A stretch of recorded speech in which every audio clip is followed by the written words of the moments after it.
Analogue ঘোড়া 60-70 mile ব্যাগে চলতো, আর ডিজিটালটা 150-200 মাইল ব্যাগে চলে, ঠিক না?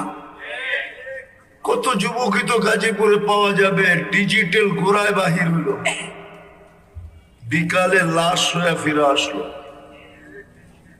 2-1 ঘন্টা পরেই লাশ হয়ে ফিরে আসলো, 10 মিনিট পরেই লাশ হয়ে ফিরে আসলো।